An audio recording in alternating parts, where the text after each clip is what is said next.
Hello everyone, कैसे हैं आप लोग? I hope you people are doing good. Today we are back with part 2 of our poem The Frog and the Nightingale. इस video में we will cover up the character sketch of the protagonist, जो हमारे दोनों protagonist थे, the frog and the nightingale, and we will also cover a few important questions, the central idea, and also the theme of the poem. So let's get into the video. First, we have the character sketch of the frog, the character that we hated the most. So, it is very important to discuss the character sketch of the frog and the nightingale both. Reason being, आपको exam में इन्हीं के character sketch के ऊपर based questions आ जाते हैं. Once you have studied the main points well, तो you will be able to frame answers on your own. तो आपको ये चीज़ें क्रैम करने की ज़रूरत नहीं पड़ेगी. अगर आपको आपके की पॉइंट्स याद होंगे तो you will be able to frame answers better in a better way and you will be able to explain it. अच्छे से आप एक्सप्लेन कर पाओगे अपने तरीके से. So first one is manipulative and cunning. We know how manipulative and how cunning and how clever the frog was.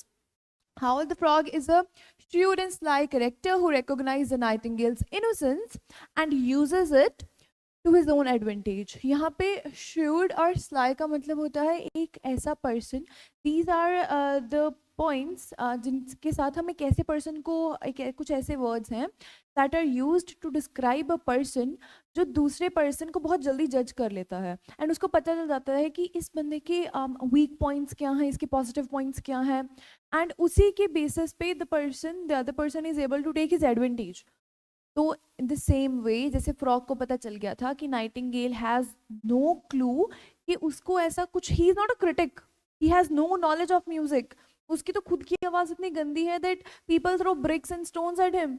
But उसको ये पता चल गया था कि जो नाइटिंगेल है वो बहुत इजीली मैनिपुलेट हो सकती है. So that is when he used his tricks and tactics Nightingale को फंसाने के लिए.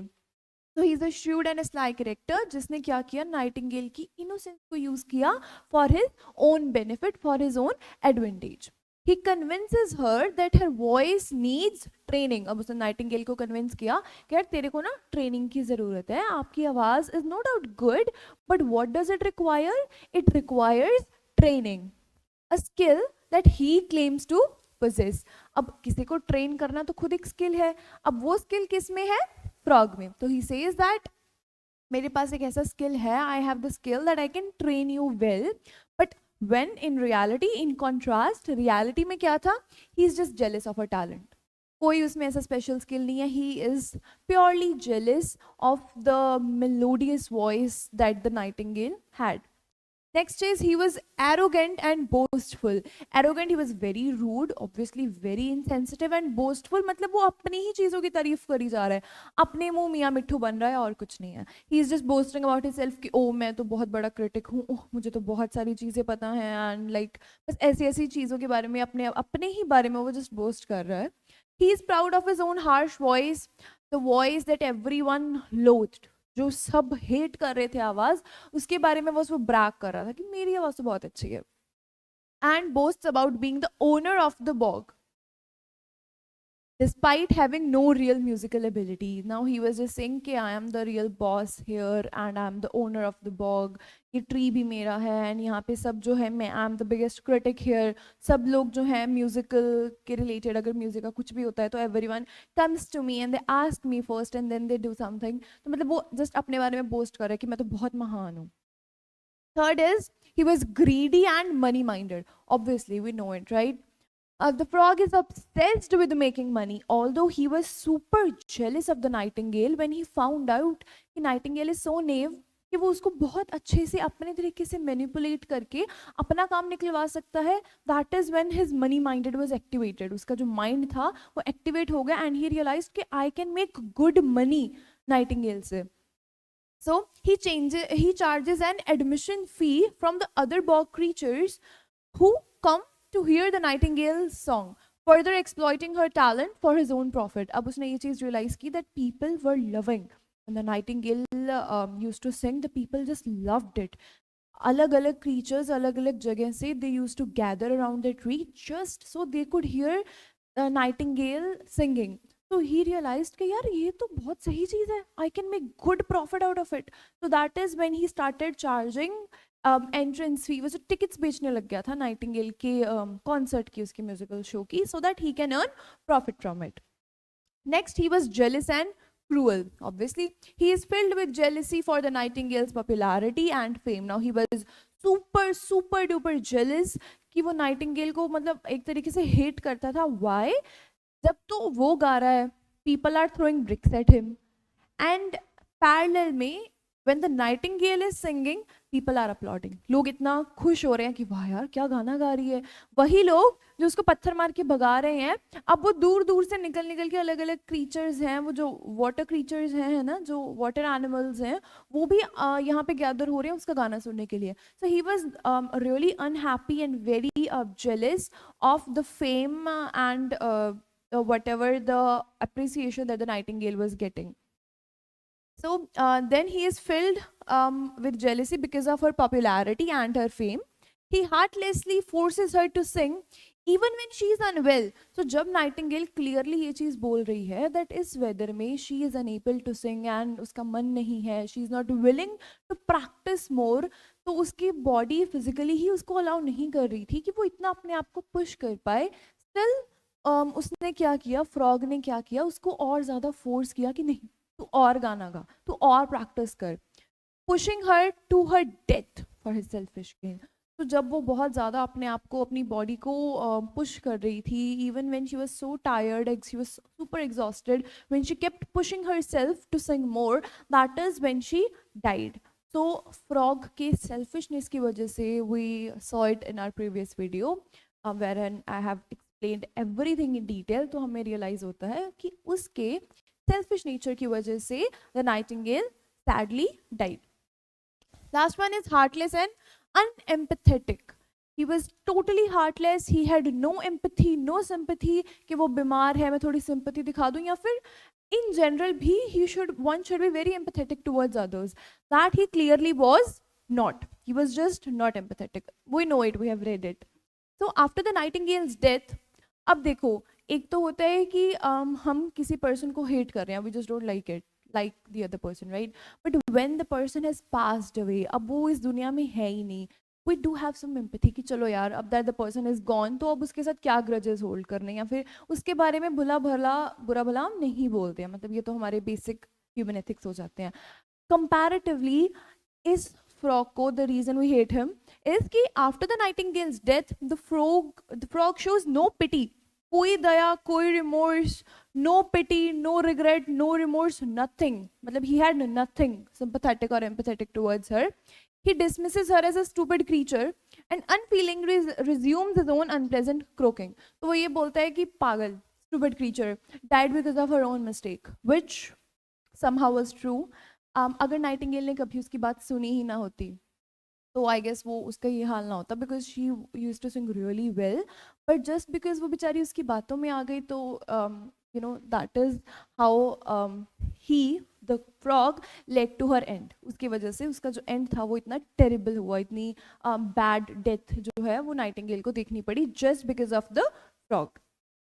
So this was the main character sketch of the frog. These are all the points that you can include while describing the character sketch of the frog. अब इसमें आप क्या कर सकते हो? If it's a long question, what could be done is, इनके साथ, इन points के साथ you can take references from the context directly. आप directly चीज़ें लिख सकते हो, like who were all the creatures who gathered on the stage, who gathered around the summit tree just to hear the Nightingale's song. तो ऐसी ऐसी चीज़ें आप बहुत easily include कर सकते हो. वो royal people कौन थे जो आते होते थे, है ना, उनकी बात सुनने के लिए, मतलब all these things that they can be included answer की लेंथ को increase करने के लिए. Next up, another important character sketches of the Nightingale. So the Nightingale was talented and pure. The Nightingale has a magnificent singing voice that captivates everyone who hears it, representing pure, unprotected talent. So Nightingale की जो आवाज़ थी, it was so good, it was so melodious and very captivating कि वो हर किसी की जो attention थी वो अपनी तरफ खींच लेती थी. मतलब people were so mesmerized with her voice that वो अलग अलग दूर दूर की जगह से आ रहे होते थे and they would just gather around a tree ताकि वो उसकी आवाज़ सुन पाए.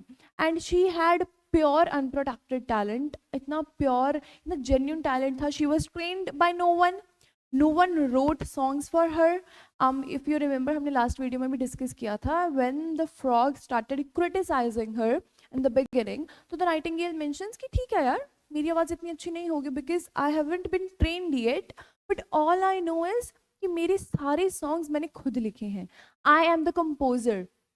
I am writing and composing my songs on my own. So that describes how immensely talented the Nightingale was, but just because she was very naive, that leads to her end, her tragic end. Next up, she was very naive and innocent. She is easily deceived by the frog's false flattery and believes his claims of expertise, failing to recognize his true jealous motives. So वो बहुत जल्दी deceive हो गई थी, बहुत जल्दी उसकी ना झूठी बातों में फॉल्स फ्लैटरी मतलब झूठी झूठी बातें, बटर करना, बटर के साथ शुगर कोट करना चीज़ों को. तो वो बेचारी इतनी भोली थी, तो इनोसेंट थी कि बहुत जल्दी वो फ्रॉग की बातों में फंस गई थी. एंड ही बिलीव्स कि जो वो अपने आप को एक एक्सपर्ट बता रहा था, ओनर ऑफ द बॉग बता रहा था, एंड ये बता रहा था कि मैं तो बहुत बहुत बड़े बड़े लोगों को ट्रेन करता हूँ, यहाँ के मैगजीन को मैं रन करता हूँ. तो ऑल दोज फॉल्स क्लेम्स जो हैं, जो नाइटिंगेल थी because she was very innocent, तो वो उन बातों में फंस जाती है. And the nightingale failed to actually recognise कि उसकी ट्रू इंटेंशंस क्या थी, उसका एक्चुअल मोटिव क्या था, how jealous he was. The nightingale had no clue of it. Next up, timid and lacking self confidence. अब जो हमारी नाइटिंगेल थी वो बहुत ही भोली भाली सी थी, मतलब उसमें कॉन्फिडेंस भी नहीं था, एंड वो बहुत जल्दी ना किसी की भी बातों में आ जाती थी. उसका मतलब उसको ये चीज़ नहीं रियलाइज होती थी कि अगर मैं अपना सेल्फ पार्टिसिपेट कर रही हूँ तो वो चीज़ मेरे को कहाँ लेके जाएगी. Her shyness and lack of self-belief and her are her main weaknesses. So उसके main weakness, what are the major two main weaknesses of the Nightingale? They were her shyness and the lack of self-belief. She was very shy, we know it, and she had no self-belief. उसमें self-confidence नहीं था, उसको ये नहीं पता था. She could have replied to Frog in a way कि it's okay, even if it's not well, I'll practice more. When she took a stand for herself कि at least I compose my songs on my own, तो वो और भी अपनी बात को थोड़ा extend करके Frog को वहीं पे रोक सकती थी. But other than that, what she did, उसके contrast में what she did was she accepted and she just kept doing everything the frog instructed her to do. ठीक है, तो इस वजह से हमें ये पता चलता है कि उसमें self confidence वगैरह की कमी थी. That is what made her vulnerable to the frog's manipulation. इसी चीज़ से उसमें वो vulnerability की हमें चीज़ भी दिखाई देती है, हमें vulnerability के signs भी show up करते हैं. किसमें? Nightingale में. Next is she was very submissive. She is a submissive creature who is unable to take a stand for herself, obviously, or take the frog's criticism seriously. अब जैसे बहुत सारे लोग होते हैं, है ना, हमें कोई कुछ भी बोलता है that oh you are not doing this good, आपको ये चीज़ नहीं करनी आती, आपको ये नहीं करना चाहिए, you are not really good in this. But all you need to do is take a stand for yourself. Sometimes कई बार हमें लोगों के क्रिटिसिज्म को साइड में रखना पड़ता है एंड अपने टैलेंट को, अपने स्किल को और पॉलिश करने के लिए we just need to keep going. Sometimes regardless of what people are saying, keep going, करते जाओ. somehow you will improve, somehow कुछ तो होगा ही ना, कुछ तो आप अच्छा betterment आएगी यहाँ पे. तो यही हमें लेसन मिलता है कि instead of giving up, किसी के सामने अगर किसी ने थोड़ा सा भी criticism आपको दिखा दिया, थोड़ा सा criticize कर दिया and you just simply give up, that's not the right way.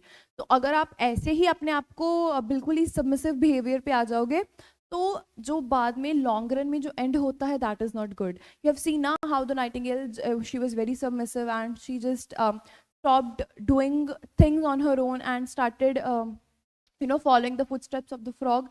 That is what led to her tragic end, and we never want that, right? Next up, victim of exploitation. Obviously the frog uses her talent for her own benefit. This is what happens. Submissive के बाद this is the next step.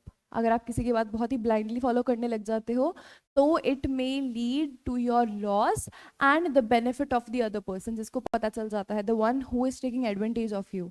तो this poem, although इसमें दो बहुत ही unrealistic से creatures हैं, characters ऐसे हैं, but the message behind this is very good. बहुत ही अच्छा मैसेज हमें देखने को मिल रहा है यहाँ पे, right? So the frog uses her for his own benefit, manipulating her into singing louder and longer until she is driven to her death. वो उसको तब तक रेस्ट नहीं करने दे रहा, तब तक उसको रुकने नहीं दे रहा, until and unless उसके एक वेन ही बर्स्ट कर देती है and she dies. She just dies. तो वो ये बता रहा है कि फ्रॉग ने उसको उस लिमिट तक, उस एक्सटेंट तक पुश किया जब तक उसमें और एनर्जी बची ही नहीं थी, and tragically she dies.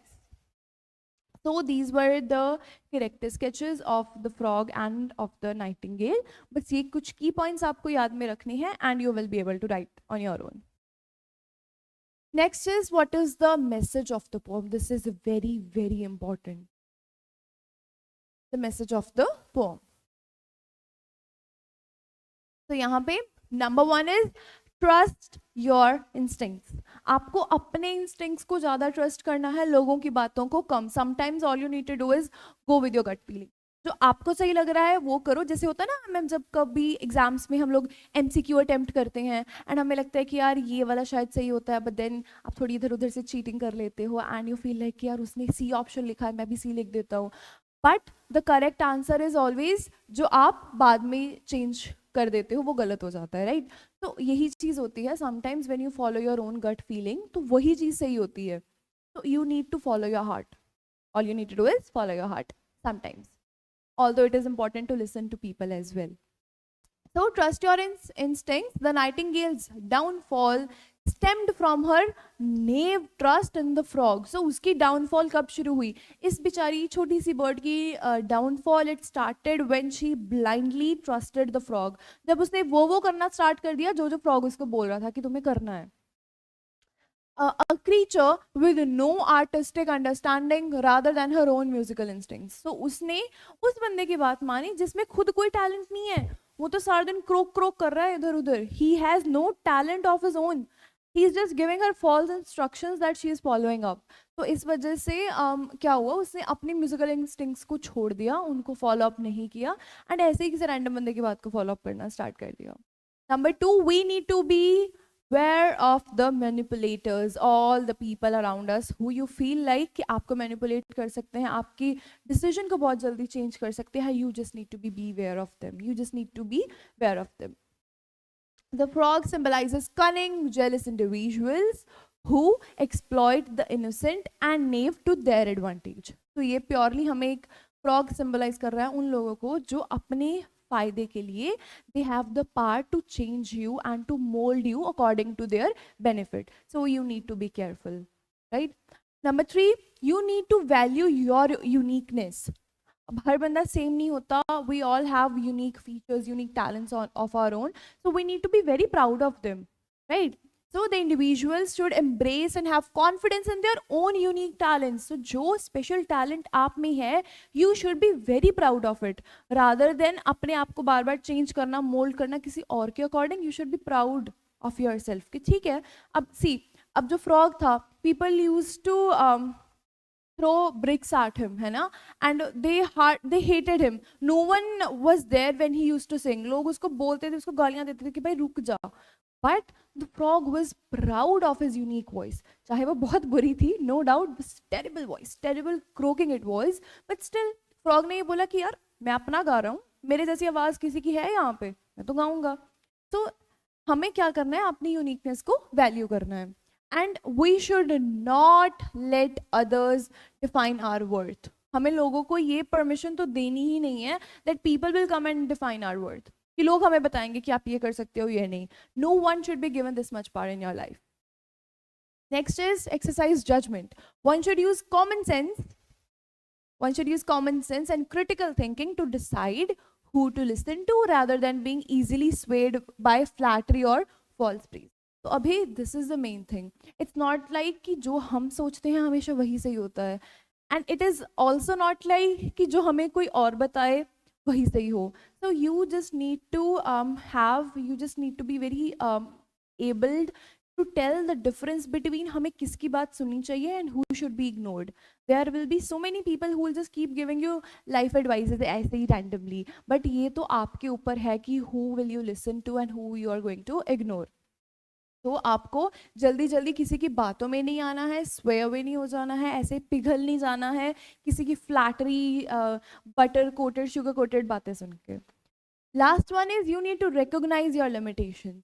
So the Nightingale failed to recognize her own potential and her limitation to the advice of a foolish critic, which ultimately led to her demise. तो nightingale she failed to recognise कि उसके खुद के अंदर कितना potential है, how immensely talented she is. मतलब उसको ये चीज़ पता थी that she sings well and people are coming from far away places कि वो उसका गाना सुन पाए, but she failed to recognise कि यार बिना फ्रॉक की ट्रेनिंग के भी she was able to do that.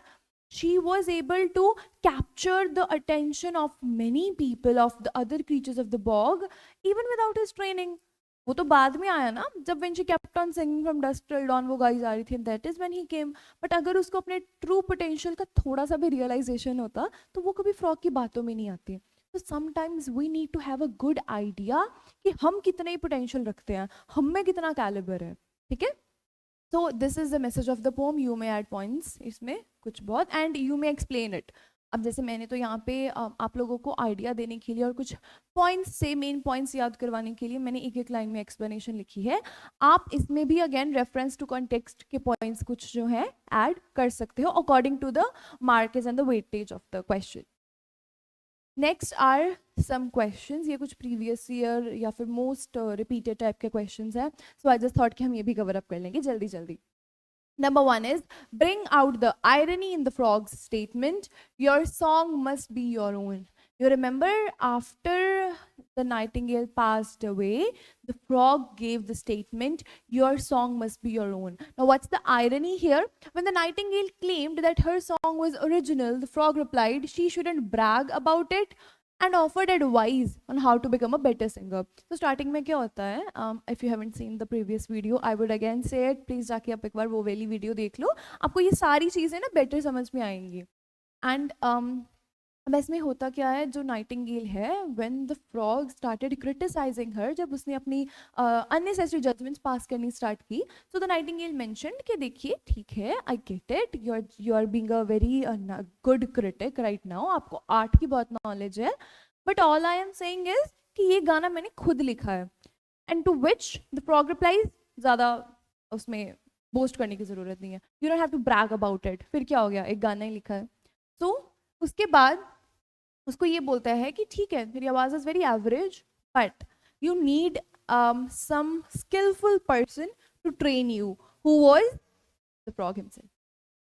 तो आफ्टर शी पास्ड अवे, अब जब वो finally because of him pushing her to the limit, to her limits, when she finally passed away, the frog stole her coat. अब उसे उसी के coat use करी and claimed hypocritically that he had taught her to write creative songs. उसने बोला कि मैं तो उसको सिर्फ सिखा रहा था, अब उसको क्या जरूरत थी मेरी बातें सुनने की. It was totally her own choice, why would she listen to me. मैंने तो नहीं बोला था, I didn't force her, and which was actually true. He didn't force himself on her. उसने तो जस्ट अपना ओपिनियन दिया था and she listen to it and she was being submissive around him. So that is what the problem was.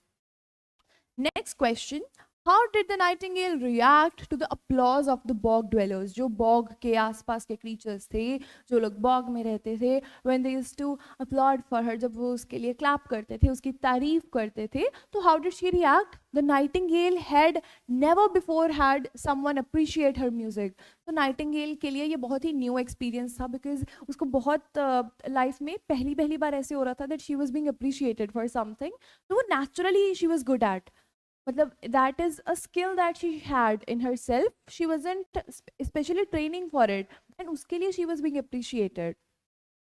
Additionally, all the animals applaud her as she sings while sitting on the sumac tree.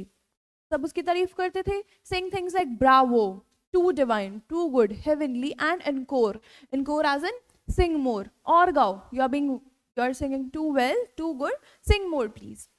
The nightingale was so touched by their compliments that she continued to sing non-stop till dawn. अब वो इतना ज़्यादा पागल हो गई थी, she was being so flattered with all the compliments that she was getting that she said कि मैं तो गाऊंगी, दिल खोल के गाऊंगी. So that is the reason कि वो रात से लेके सुबह तक, सुबह की पहली रेज जब सन की पड़ती हैं तब तक she just kept on singing and singing. How did the creatures of the Bengal bog react to Nightingale's singing? Now, how did they all react? The creatures of the Bengal bog, who were quite fed up with the harsh and unpleasant voice of the frog, cheered. They were so happy. They were finally relieved when they heard the melodious song of the nightingale. Right? So they were full of admiration. They were full of appreciation, admiration. मतलब बहुत तारीफ कर रहे थे. They were genuinely very happy and listened to her whole song with great interest. It wasn't like they were doing a formality कि चलो कोई और गाने गाने के लिए आया है, so they are just sitting here. वो actual में their hearts danced when the nightingale sang. It was that good. When the song ended, all the creatures clapped for her and requested her to sing more. जिसके लिए the right word was encore, that is written in the poem. तो सब बहुत तारीफ कर रहे थे and they requested her कि और गाओ please. आप बहुत अच्छा गा रहे हो. You should sing more. Next question, what is the philosophy of the frog? Frog की क्या philosophy है जो गलत नहीं होगी यहाँ पे? The frog, despite his wicked nature, had a sound philosophy of life. अब देखो, I hate the character of the frog. मुझे वो ये personally ये character बिल्कुल पसंद नहीं है. You might have seen in the last video, I just wanted to hit him too. But क्या प्रॉब्लम है कि जो उसने फिलोसफी दी है ना लाइफ की, that is not wrong. You can not disagree with the things that the frog is saying. ये चीज है, ये that is the problem. He believed that your song must be your own. अब चाहे उसने ये लाइन जो है नाइटिंगेल की ही उठाई है, but the way he used it, जिस टाइम पे उसने यूज की, जो आयरनी उसने बनाई है ना, that is really solid, that's really good. So he had the confidence to sing, though he received many brickbats. अब चाहे लोग पत्थर उठा उठा के हिट कर रहे हैं उसको, but he just kept singing. उसको ये था कि मेरे में तो यार इतना कॉन्फिडेंस है, तुम में से किसी की आवाज है ऐसी, तुम गा के दिखाओ मेरे जैसा गाना. So he just had that immense confidence in him कि मेरे जितना तो कोई गा ही नहीं सकता.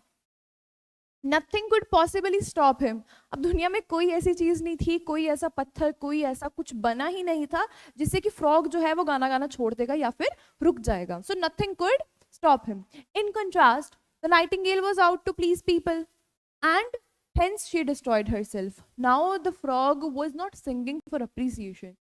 उसको तो गाना पसंद था, and उसको तो लगता था कि मेरी आवाज अलग है, मैं तो गाऊंगा. On the other hand, the nightingale was singing. She was just singing. वो तो उसका काम था. But what happened was, when she finally sang and people started appreciating, so ना time came after some time ना, तो nightingale ने अपने hobby के लिए या फिर अपने skill को enhance करने के लिए नहीं, बल्कि वो इसलिए गाना गा रही थी that people will come and clap for her. लोग आएंगे, उसको appreciate करेंगे. And she got used to all that flattering comments कि उसने अपने लिए गाना छोड़ ही दिया. On the other hand, frog का we know, although he was money minded, उसको ये भी पता था कि मैं किसी को exploit करके कैसे मैं पैसे बना सकता हूँ. So he was such a cunning creature, cunning character हमें दिखाया गया है यहाँ पे. Next is, how did the frog scheme to break the bird's spirit and destroy her?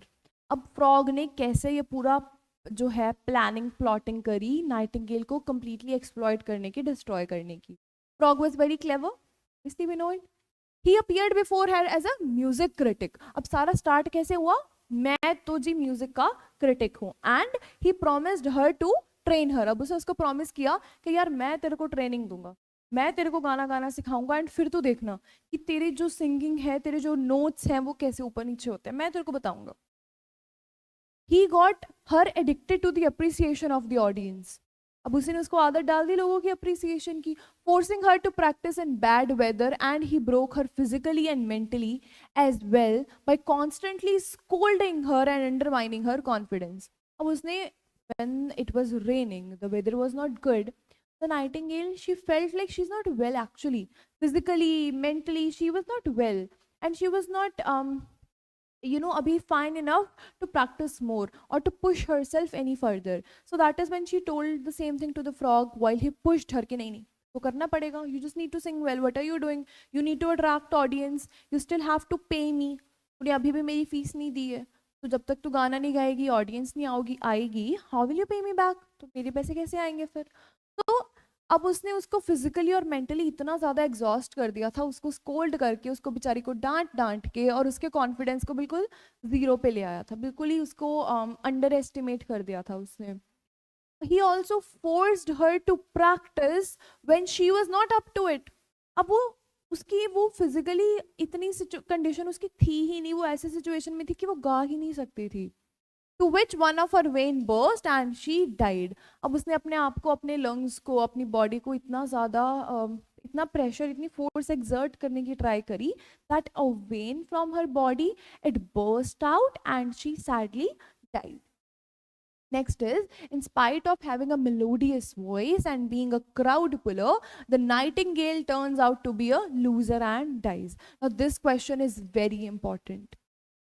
तो वो ये बोल रहे हैं कि नाइटिंगेल के पास सब कुछ था.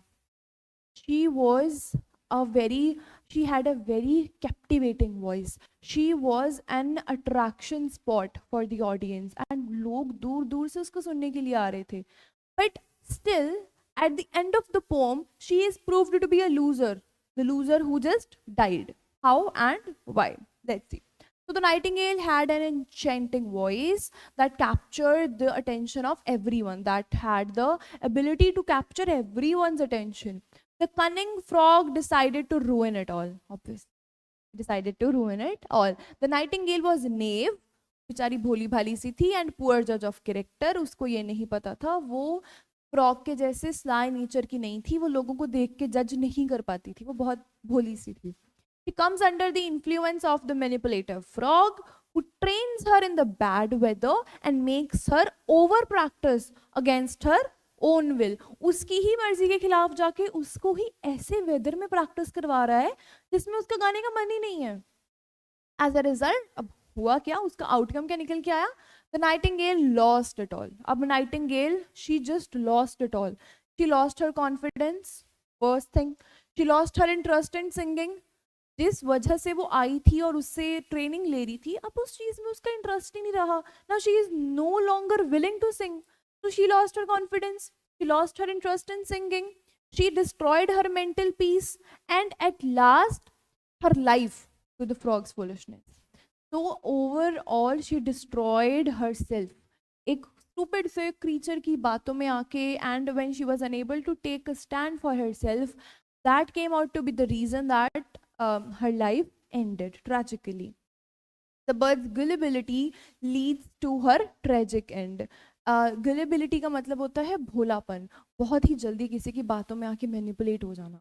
तो इस वजह से, उसके भोलेपन की वजह से the nightingale sadly died.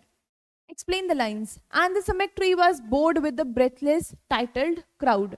तो इसमें ना हमने देखा होगा कि नाइटिंगेल जिस ट्री के ऊपर बैठ के where she used to sing, so ऐसे लग रहा था when the royal people were there, जब रॉयल क्राउड आया होता था, तो नाइटिंगेल का जो ट्री था, स्टोमक ट्री की ब्रांच ऐसे थोड़ी बेंड हो जाती थी, हल्की सी बेंड हो जाती थी. why? तो वो इस कॉन्टेक्स्ट में बताया गया है that it used to bow down because all the royal people were there. There were so many creatures who gathered near the stomach tree to listen to the birds singing. These were well-known personalities. अब ये कुछ famous personalities थी जिनका नाम आप लोगों को याद रखना है. So the first one was Owl of Sandwich, that is Earl of Sandwich. ये मैंने आपको last video में अच्छे से explain कर दिया था. Please आप एक बार ध्यान रखना and don't forget these names. ये कुछ नाम आपको याद रखने हैं. Owl of Sandwich, Duck of Kent, Martin Cardinal Mephisto. ये 3 नाम आपको याद रखने हैं जो रॉयल ऑडियंस में काउंट हुए थे, जो कि नाइटिंगेल का कॉन्सर्ट अटेंड करने के लिए आए थे. So you need to remember these 3 names. Next, how did the frog convince the nightingale that she needed a trainer? अब उसने कैसे उसको 1 सेकंड में कन्विंस कर लिया? The frog introduced himself as a music critic. उसने अपने आप को इंट्रोड्यूस ही ऐसे किया कि I am the critic. I am someone who has really good knowledge of art and music. तो मेरे से बेटर तो तुम्हें कोई एक्सप्लेन ही नहीं कर सकता.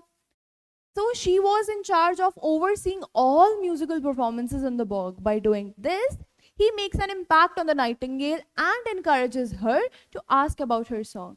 अब उसने अपने आप को ऐसे प्रेजेंट किया, मतलब इतना महान बना के अपने आप को प्रेजेंट किया कि मेरे तो लोग जो हैं यहाँ पे सब मेरे से पूछ पूछ के काम करते हैं and all that, and she was flattered by this, by the introduction. So he makes the observation that her technique was fine. अब उसको, बट जो नाइटिंगेल थी, इवन द फ्रॉग रियलाइज्ड कि यार अच्छा तो गा रही है, obviously she was singing really well, but that she needed a certain power which only could come from receiving instructions from a professional like him, that which is a lie, the total lie. So as actual में कुछ नहीं था, he just gave her a stupid explanation that your technique is fine, ये ठीक है वो ठीक है, but इसमें कुछ कमियां हैं, इसमें there are a few points where you lag behind. So I will be the one who will train you to such a level that ये सब हो जाएगा, you will be an expert like the frog. So कहते तुझे मेरे जैसे expert से training लेनी पड़ेगी, तभी तुम मेरे लेवल पे जाके एक्सपर्ट हो पाएगी. Next, why does the nightingale regard her first encounter with the frog to be a fairy tale. बेचारी नाइटिंगेल तो ये सब एक फेरी टेल लग रही थी, फ्रॉग से मिलना, एक बड़े क्रिटिक से मिलना. द नाइटिंगेल फेल्ट लाइक वाह यार, ये तो बिल्कुल, ये तो बहुत महान चीज हो गई है. Frog's criticism of the nightingale's singing had left her feeling so moved that she could not believe her eyes when he volunteered to train her. जब कोई बहुत ही, उसने पहले तो उसको बहुत ही लो फील करवाया ना, बिल्कुल ही उसको नीचे ले गया, यार तू कुछ भी नहीं है, अपने खुद से तूने एक गाना लिख लिया, so what, it doesn't make any sense, it won't take you anywhere, थोड़ा बहुत गा लेती है, सो व्हाट इज इट, तो कुछ भी नहीं है. तो उसने उसको इस लेवल तक नीचे ले गया, and then she started pushing her के इफ आई ट्रेन यू तो तू तो बहुत एक्सपर्ट हो जाएगी. सो मेरी what all that you require in life is my training. बस एक बार तुझे मेरे से ट्रेनिंग मिल जाए, फिर सब सेट हो जाएगा तेरी लाइफ में. तो इस चीज की वजह से the Nightingale was very happy. She thinks that she is in a magical place. उसको तो ये लग रहा है कि मैं तो स्वर्ग में आ गई हूँ, ये क्या हो गया मेरे साथ. Someone such a good person volunteered to train her. उसकी लाइफ में पहली बार ऐसा हुआ है. She believes that Mozart, a famous Italian composer, has come before her. So जो Mozart है उसका लिटरेचर में और इस फील्ड में, आर्ट के फील्ड में बहुत बड़ा नाम है. He was an actual critic. He was someone जिसको हर चीज़ के बारे में बहुत नॉलेज थी. तो जो नाइटिंगेल है, जैसे कि फ्रॉग ने अपने आप को प्रेजेंट किया, तो अब नाइटिंगेल को लग रहा है कि यार फ्रॉग भी तो उसकी जैसा है, उसको भी तो इतनी नॉलेज है, वो भी तो मेरी जिंदगी को सुधारने के लिए ही आया है. He is here to make my life better. So he has come before her in the form of a frog to teach her music. Therefore, she considers it to be a fairy tale. Now that he was so good at it and he was volunteering to train her, she thinks कि यार वाह बहुत अच्छी बात है. Next, how does the frog's foghorn blare unrivaled through the bog? अब जो frog की क्रोक क्रोक क्रोक क्रोक की आवाज थी, जो सब हेट करते थे, अब वो कैसे वहां ब्लेयर करती थी, कैसे वहां गूंजती थी. Unrivalled as in he had no competition now. There was no one to oppose him, no competitor at all. तो अब क्या हुआ ऐसा कि सिर्फ फ्रॉग ही था जैसे उसकी आवाज अकेले की गूंज रही थी वहां पे. Frog was a highly cunning and opportunistic character. बहुत तेज और बहुत ही एकदम से उसको कहीं पे भी अपने प्रॉफिट की कुछ अपॉर्चुनिटी मिली, झट से ग्रैब कर ली. He was that sort of character. When he learns that the nightingale is dead, he tries to absolve himself of any responsibility. अब उसने उसको पूरी सिचुएशन में से ही बहुत ही calmly and बहुत ही smartly he just removed himself from that. उसने अपने आप को किसी भी तरीके से रिस्पॉन्सिबल होने ही नहीं दिया उस पूरी सिचुएशन में. He just absolved himself from the whole situation like a pro. Therefore, he makes it clear that he did his best to instruct her. अब उसने तो एक्चुअल में उसने उसको फिजिकली तो नहीं ना पुश किया कि चल ये काम कर. He was just motivating her with his words. तो वो बोल रहा है कि मैं तो उसको सिर्फ क्या कर रहा था, ट्रेन कर रहा था, इंस्ट्रक्ट कर रहा था. I was just merely giving her instructions. So he called her attention to the nightingale's flaws, including being very anxious and tense, as well as submitting to someone else's influence too fast. So these points are very important. तो frog ने अपने behalf पे, अपने sort पे क्या explanation दी है, was did he feel like he was responsible for Nightingale's death? No.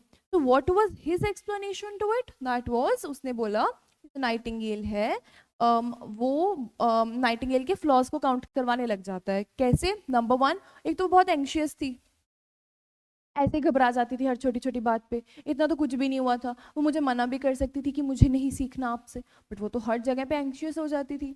उसके बाद बहुत ज़्यादा टेंशन लेती थी, बेमतलब का स्ट्रेस. उसके बाद जैसे ही किसी ने उसको इन्फ्लुएंस किया, उसकी बातों में आ गई, हर जगह फ्लैटर हो जाती थी, हर किसी की इन्फ्लुएंस में आ जाती थी.